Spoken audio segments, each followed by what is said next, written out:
and focus or not. How do I focus? Yeah, I guess that'll do. Hello. Okay. How is it going? Ooh, that's terrible. Hang on. Let's get a better view here. That's a bit better, eh?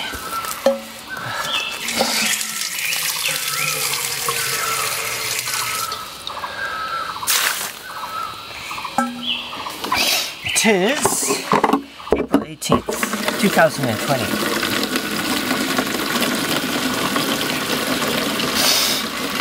I got sniffles today. I think somehow I have two pillows and one of them's feathers.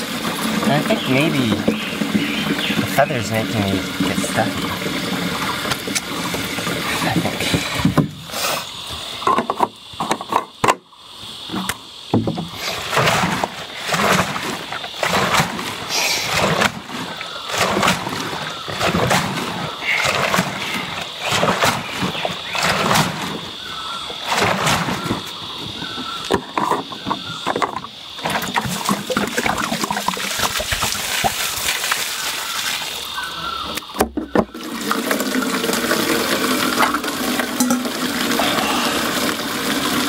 Oh, it's hot as hell.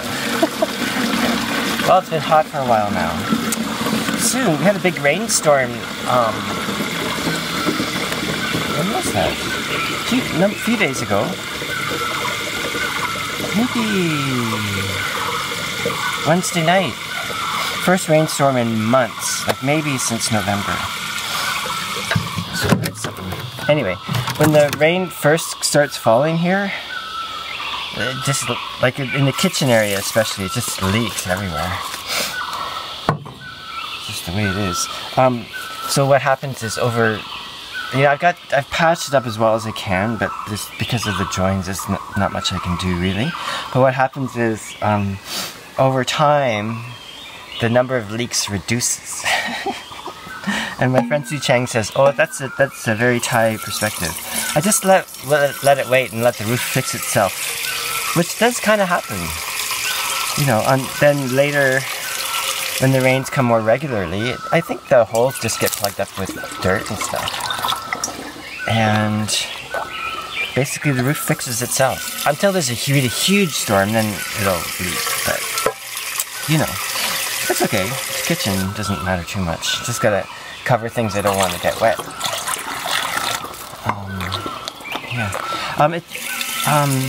Last Tuesday, Wednesday, and Thursday was Songkran. Although this year, usually it's a huge celebration, and if you're in the city, you get soaked with water everywhere you go. Here too, a little. But this year, the government cancelled it for obvious reasons. Right? It's not a social distancing kind of activity.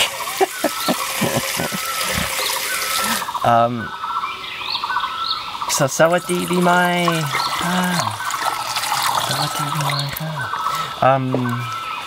But one thing, I'm not sure which folder to file this under, but I'll just take it for what it is, I guess. Usually 400 or 500 people die during Songkran. Most of those car accidents, I think. And of course a lot of that with drunk driving. Which is a real problem here. Although they've been really working on it, making it better. To their great credit. They being the government and lawmakers. But anyway, the thought did occur. So let me finish this.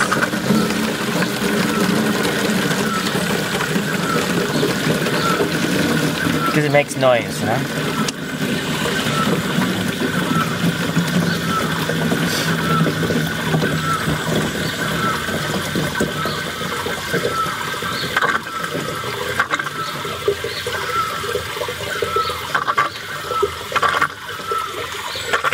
It's spitting.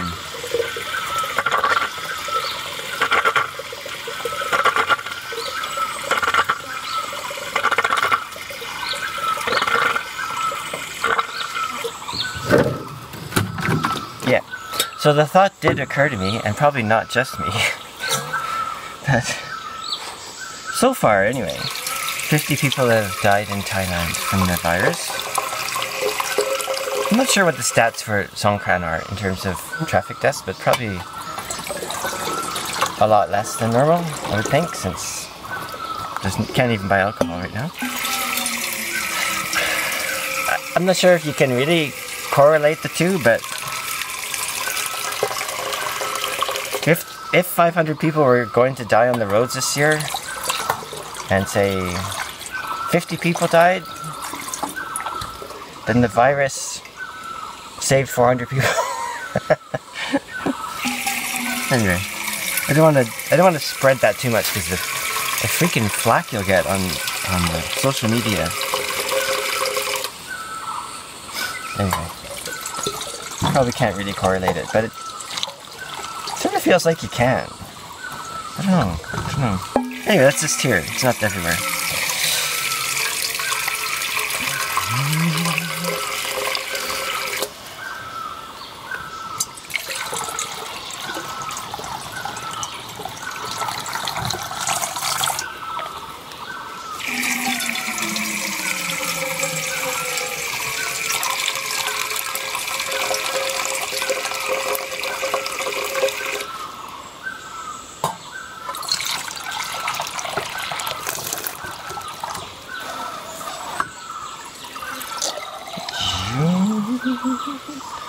And we're full. Yeah, anyway. How's everyone doing?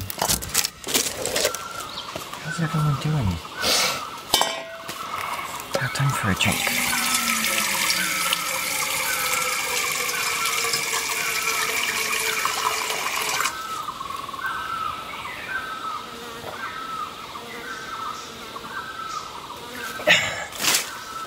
Another thought has occurred to me, and this one I'm really unsure about. I need to look behind me in case someone shows up and thinks I'm talking to myself. Which I guess I kind of am, although I imagine you all out there.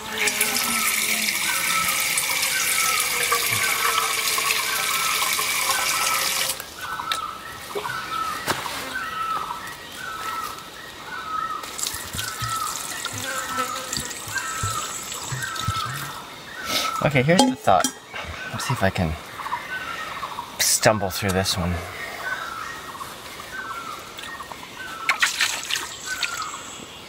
Let's start with the premise that, in general, we're in some big trouble.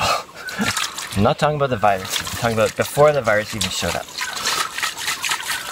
All kinds of things have been in a descending mode, you could say.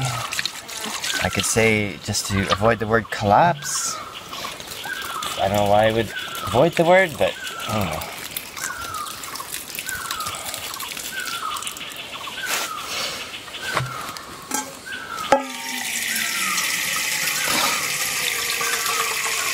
So, the thought occurred to me that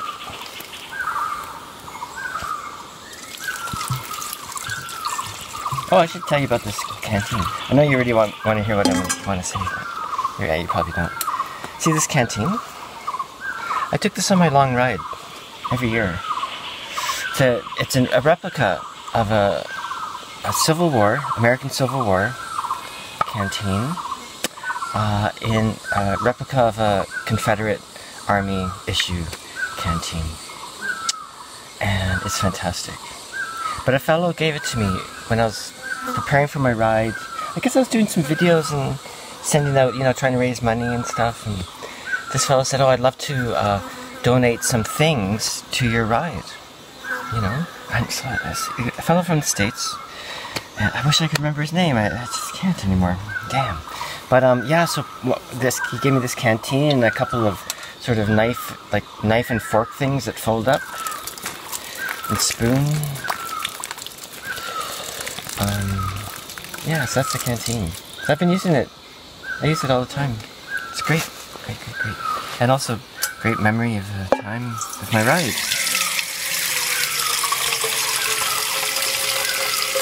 So, okay, let me see if I can just spit this out. So, my point is kind of like, well, this virus is given the possibilities of what's coming down, potentially, we'll say. This is quite a soft wake-up call. Do you know what I mean? Yes, a lot of people are getting sick. A lot of people are dying too. Most people aren't, which is great. But it is making people go, oh, what the hell, right? There's a bit of a wake-up thing happening. Hard to know where it'll go, right? Because that sort of thing is so nebulous and complex. I would say it's very difficult to say for certain what direction it could go.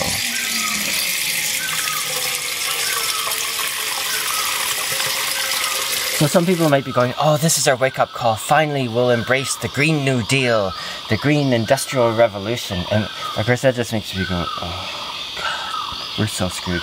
Anyway,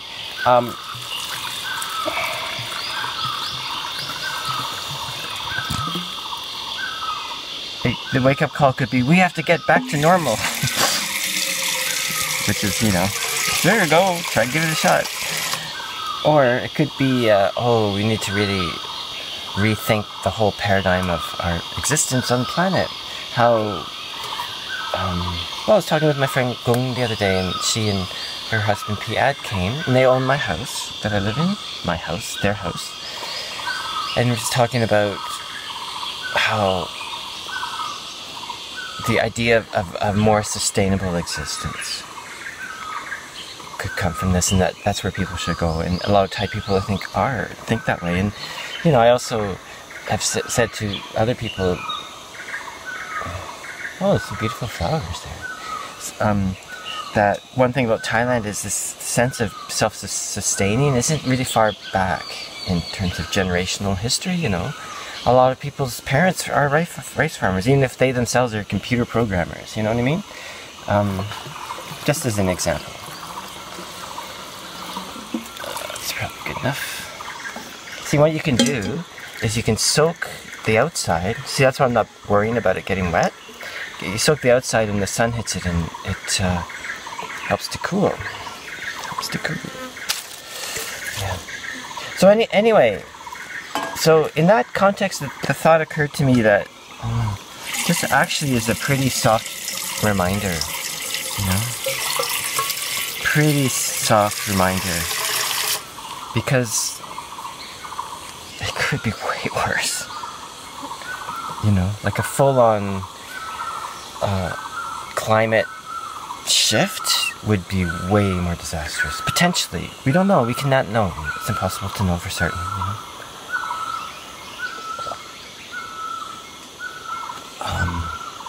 I mean, those things I would say are happening, but, you know, it's not across the board at the moment.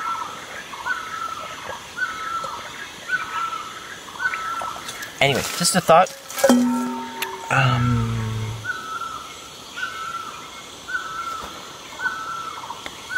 We'll see. We'll see over time. See where this goes. How much repeating of it happens. Whether it starts to ease, or what kind of pattern. I just said that. Anyway, happens over time, right? So maybe in a few years we'll have a better sense of what the actual thing of it is, you know. But the thought did occur to me that this is actually a pretty soft wake-up call, if you want to call it that. But having said that, you know, please take care of yourselves and your family and friends and your other people. Here is doing well. I think there hasn't been a new case in Chiang Mai, they said, for 9 days. That's quite a long time. And one person has died in the Chiang Mai area.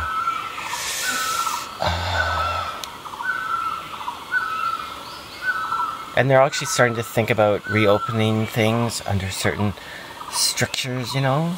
Probably which means a social distancing, wearing the mask. And that, I think, is not such an onerous thing here, right? Because because of the different culture, people give each other space anyway. People give each other physical space.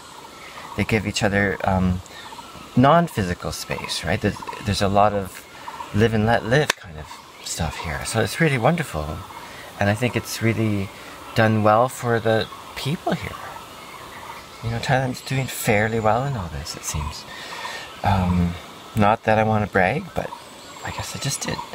And yeah, like here, people don't normally shake hands, right? Why? Typical Korean. Just as one example. Anyway, I might do a bit of walking today. So let's call this here for the water bit, and then I'll check in in a minute. Giving our thanks to the water. Now off we go. Let's see now. Yeah, so let's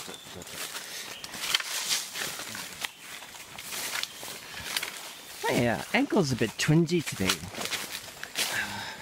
But you know, as always, getting out and walking on it, putting some weight on it, does wonders. Right now it's feeling just fine after walking a couple kilometers up to here. You know, you get a little... My thing's always been ankles. Ankles and knees. When I was younger, my knees had trouble with. Now I don't seem to so much. I'm not sure why, but now it's mostly ankles. I'm quite stiff in the morning sometimes, and if I've been out hiking on the mountain, then the next day I'm like, okay, I'll take it easy today. But you know, I'm 62, right? Which isn't too old, but it's old enough that, you know, your body starts to change, you know. Well, it changes your whole life, right? You know, I remember when I was 40-ish, no, not 40. Oh, this would be earlier, maybe in my mid-30s. I used to go hiking up in Killarney a lot and elsewhere, but especially Killarney, which is in the southern part of northern Ontario, right off the northern edge of Georgian Bay, the North Channel. Anyway, I remember jumping across this, I had a big pack on, solo hiking. So I'm just going to jump this and my feet land and they slip right on a rock. Wham, my knees slam on that rock. And you get these little wake-up calls, right? When you do stuff like that. I would never do something so insanely stupid now, right? At 35, you'd think I'd know better by then too, but oh well. Anyway, so yeah, boy, I slipped both knees, slammed on the rock, with, keep in mind, you know, a 50-pound pack at least on my back, right? And I was like, oh, that could have gone really badly, you know? And that's the thing with solo travel. There's always a risk, right? Yeah, with solo wilderness travel, there's always a risk. You walk out and you know, and you have to accept that that's the reality. Is it worth it to you that this could end you, you know? For me, obviously it is. I've been doing it since I was in my teens even. But I think it's a good thing to do because as long as you can understand the risks and then meditate on that, what's good in these times, I think, maybe. Everyone has their own experience, right? So I'm just talking about my own experience and thoughts, you know, but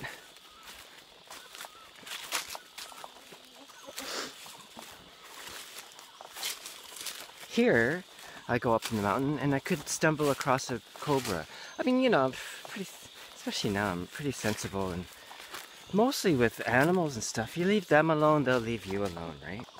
A lot of things like snake bites, I think. I mean, you could just stumble on one, that's that, right? But a lot of it's people start screwing around with them, I think. Happens quite a bit. But anyway, I have no numbers to back that up with, but nonetheless, every time I go up the mountain, there's king cobras here. I think there's monocled cobras. There's the spitting kind too. And it's good to wear glasses actually for those snakes. But I just don't because it's too hot for me, right? So I usually have a hat like this and I can dip down. I don't know if might not be fast enough. Because they're really fast and really accurate, I believe. Anyway, yeah.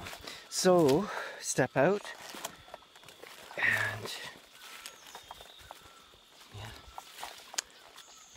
So, I don't know. Maybe it's this relationship with life and death can shift, right? And I wonder if here, I mean, we're dealing with karma. You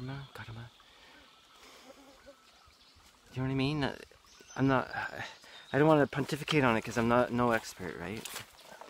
But I think it's not that people want to die or aren't afraid to die. I don't think that's the case. There's just this different relationship going on. Jeez, what are these bugs? Anyway, different relationship, maybe. I don't know, it's so hard to, it's difficult to talk about even, no matter what, right? So it's this tricky thing, but it is in my head quite a bit, and it influences me in my living here too, right? So,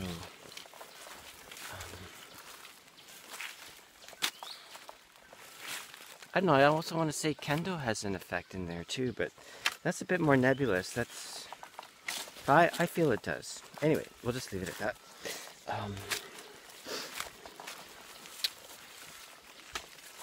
Yeah. Let's listen to it. Oh, it's so dry. Whew. It sounds like we'll get some more rain towards the end of the month. Probably good. Had that big rain on Wednesday night and whew, there's some wind too. The wind is what's scary here because of the big trees coming down. Anyway, but boy, you can just feel the forest go. Oh, and even Pia the next day said, "Oh, you can feel the forest is really happy." You know, and you had one rain.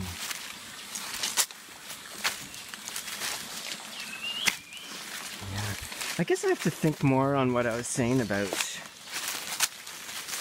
what sort of wake-up call is this, if it is one. Depends how much you want to click into the cosmic connection thing, right? Maybe it has no connection at all. I don't know.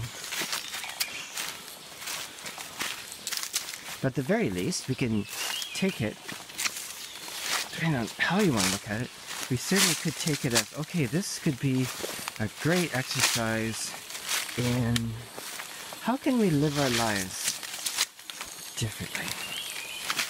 Right? Oh, listen, you can hear the water flow is slow. Well, I mean, you can hear it. Oh, here, put it here.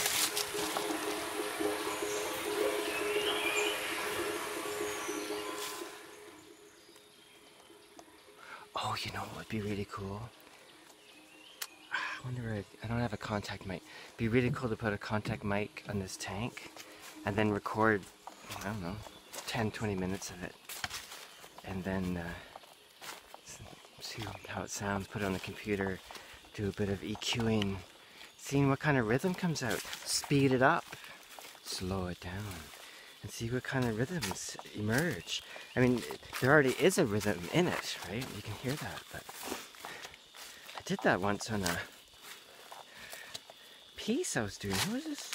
I think it was for one of Sasha's pieces. Was it?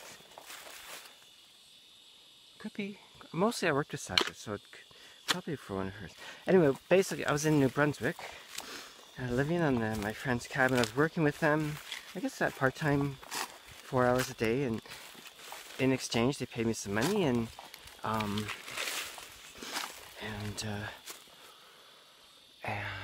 I lived in this beautiful cabin. They had maybe a kilometer from the main house, and beautiful in the woods and stuff. It was I mean, it kind of ended weirdly, but my thinking and remembering of it is very good, very positive. You know, I'm very grateful to them for bringing me there. Anyway, but I was recording. There's a pond down below that old wood log cabin that I lived in, and there was a bunch of bullfrogs, you know. And I thought, oh, I'm gonna go and record these guys. And so I set up the mic, you know, and turned it on and walked away. So I took that recording, and it was, you know, bullfrogs.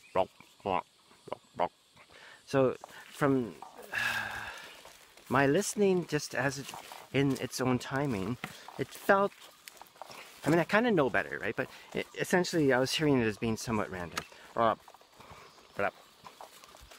You know, it was slow enough that there wasn't really a easily discernible rhythm coming out, right? But so what I did with that recording is I took it, slapped it on the old computer, and sped it up. Ooh, tree just fell. So I sped it up, but not change the pitch. So with the audio software, you can speed things up and not, like on a tape, you would end up changing the pitch, but in digital, you just speed it up, same pitch. And what happened was, the rhythm went from bok, bok, bok, bok, to something very precise, right? Like bok, bok, bok, bok, bok, bok, bok, bok, bok, bok. It's like, oh boy. And that, like, I took a half an hour and shrunk it down to 1 minute or something. 2 minutes, 4 minutes, 5, I don't know what it was, but oh man, that was a freaking revelation. It was amazing. Anyway, yeah. Definitely. Rhythms of nature, eh?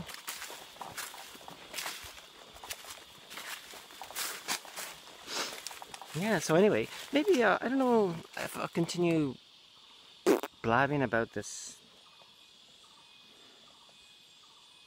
virus. I don't know whether I should or not. It's too new and too intense for so many people, and I understand that, right?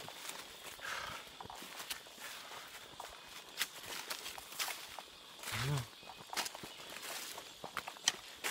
Anyway, I'm gonna head out. I'm gonna head back. I have to go down to Gungs, pick up a package. I have some feathers that come in, because what I do in times of potential danger and stress is I make arrows. I think I've mentioned that on other walks. So the feathers I ordered, I couldn't find any feathers here. I went to an archery place, you know, long before the shutdown, because I knew what was coming. I'm thinking about arrows, as I do, and they didn't have anything really. You could buy some carbon arrows from them, but they're quite expensive. Anyway, I wanted to make bamboo ones myself for that practice. Anyway, so the feathers are here, and today and tomorrow I'll probably work on those. Okay, hope everyone's doing okay. Please stay healthy if you can. Give yourself some social distancing. Get out in the sun, for God's sakes. I just read an article and that says sunlight and humidity, actually, which is interesting, actually kills off the virus. Right? You want to, I understand giving each other space, do that for sure. It makes total sense. I think wear the mask, some places don't do it. Whatever was working for you. But definitely get outside, get in the sun. Right? It's going to be good for your health. It's going to be good for your spirits. And man, if you live anywhere near a forest or woods or whatever, or the wide open prairie, it's right there too. So, you know, just take good care of yourselves. And I'll see you on the flip side. I'll see you next week probably. Okay, à la prochaine. And I forgot, everyone says, if you like my video channel, please subscribe. And if you want to, you can even click that bell icon and get notification of every new episode. I don't really think of these as episodes or hardly even a channel, but maybe I should. Anyway, ciao. Hello and see you later from Lana, Northern Thailand. Ciao.